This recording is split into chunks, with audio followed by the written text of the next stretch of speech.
Hey there, what's up guys? My name is Useless Mango and I'd like to welcome you all to today's Grand Theft Auto 5 video where I'm going to be having another GT Online discussion with you guys about whether or not I believe the further adventures in Finance and Felony DLC that we've had for over a week now lived up to the hype. So just before we get started, I do just want to say that this is my opinion, so you guys might feel differently to me about this DLC, and if you do, then do be sure to let me know your point of view in the comment section down below. And as always, if you do go on to enjoy the video or you find it interesting at all, then do be sure to drop the video a like rating, and if you are new around here and you like my GTA 5 content, then why not hit that subscribe button? It only takes 2 seconds and it means that you won't miss any of my future uploads. Now with that said, let's get it started. Alright, so I'm going to get this started by saying I do really like the Finance and Felony update.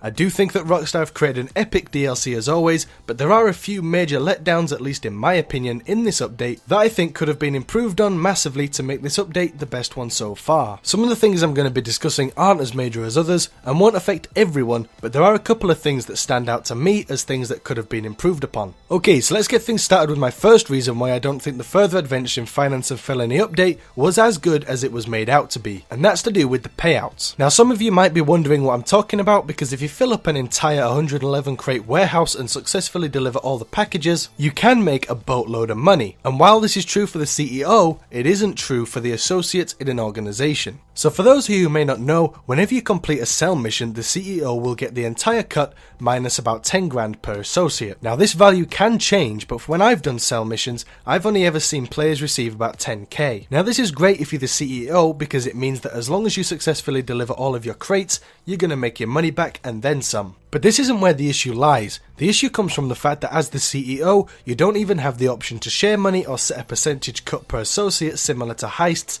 before the sell mission begins. Which is a really rather bad system if you ask me, because if you play heists, then you can share money after you've completed it, and you can change how much players received after the heist is completed. But with the CEO missions, you cannot. Now you could argue that this is justified by the fact that associates are paid a dynamic wage every so often, and I believe for being an associate it's 10 grand regarding your CEO hasn't been killed, which as we all know will reduce your wage. Okay, so now onto the second thing that I think could have made the DLC better, and that's the fact that we didn't receive another garage slot or ability to own a shared garage between an organization. Now this is something that pretty much all of us wanted to come out with this DLC, and since Rockstar didn't actually add any more garage space at all, we were all pretty disappointed. But the main reason why this was so much of an issue is because of the boatload of vehicles that Rockstar added with this update. Not to mention the 3 unreleased cars that have yet to be activated via the tunables. And if you have no idea what I'm talking about, then I'll leave the link to my customization video of the 3 new vehicles, those being the Grotti X80 Proto, the Fister 811 and of course the Dubashi 770 in the description for you guys to check out after you've finished watching this video. But anyways, back on track, it would have been nice to see Rockstar give us more space to save us from those tough decisions as to which cars we're going to sell so we can get the new ones, but what could have made it even better would be for there to be shared garage spaces between organizations, which was a feature that I mentioned in my 5 features to come with Finance and Felony video that unfortunately didn't end up making its way into the game. Moving on, and the next thing I think could have been a bit better is the new organization headquarters. Now don't get me wrong, they look awesome and very unique in the dynamic add-ons that will appear after you collect certain merchandise, but they're limited in 2 ways and are very expensive for what they actually are. So let's start things off with the first point of them being limited. There's only 4 current locations to choose from in terms of buying a HQ.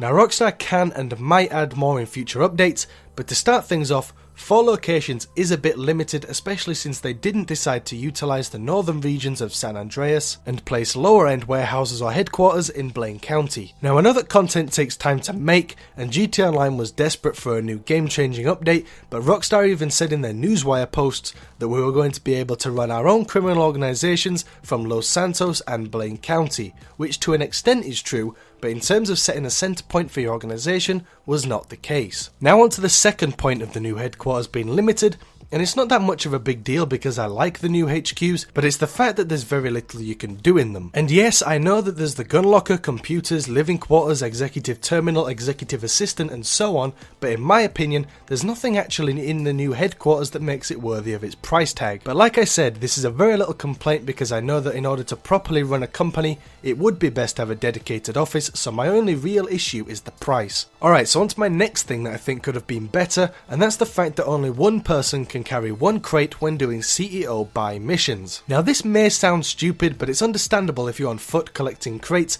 but not when you're in a vehicle. And if you don't know what I'm talking about, then when you're in a vehicle, the crates you collect are stored on your person instead of in the actual vehicle, meaning that you can only carry one crate per player. Now this doesn't really make any sense, because sometimes you might get a buy mission where more than one crate spawns inside a vehicle already, and you need to deliver the vehicle itself to your warehouse to get the goods, but you can't actually load crates into a vehicle when they don't spawn in one. Now this would be understandable if you could only load more than one crate into certain vehicles that have physically more storage space, such as the Insurgent, Brigade, or even vans and mules, but you can't. So as a result, it's made its way onto this list. Okay, so onto my last thing that I think could have been improved on in this DLC, and unfortunately it is to do with the new Brigade. Now I want to like this vehicle a lot, but in all honesty it's absolutely rubbish. And I know that we're all calling it the Insurgent on steroids, but when we actually use it, it does nothing to aid you besides being able to ram cars out of the way. But the biggest letdown about this vehicle is the fact that it's supposed to be armoured, but when you actually use it, it has no bulletproof tyres as standard,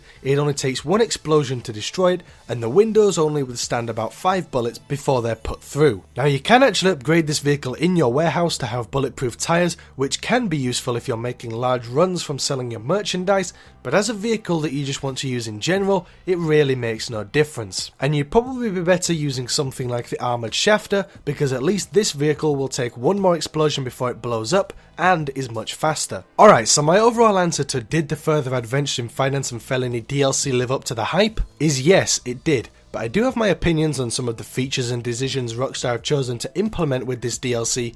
Most of them are good, but unfortunately, nothing's perfect, and as a result I do have my points of view as to some things that could have been even better. Now please don't go away from this video thinking that the whole point of this video was just to rant about the smallest possible features that could have been better, because it's not. I've mentioned everything that I thought could have been better with this update, and chosen not to include the best parts of the update because it would just be a waste of time, as you guys will most likely already know just how great the Finance and Felony DLC actually is. And like I said at the beginning of the video, the points on this list are just my opinion, so you guys might feel differently to me, but regardless, the Finance and Felony update is amazing and one of the best updates GTA Online has received so far. Alright, so I'd love to hear from you guys in the comments. Do you think that the Finance and Felony update lived up to the hype? What do you think of my thoughts in this video? What do you think Rockstar could have done better to make this DLC one of the best, if not the best update to GTA Online so far? As always, be sure to let me know your thoughts and opinions in the comments section down below. Okay, so that's all I've got for you guys today. If you did go on to enjoy the video, then do be sure to drop the video a like rating, and if you are new around here and you like my GTA 5 content,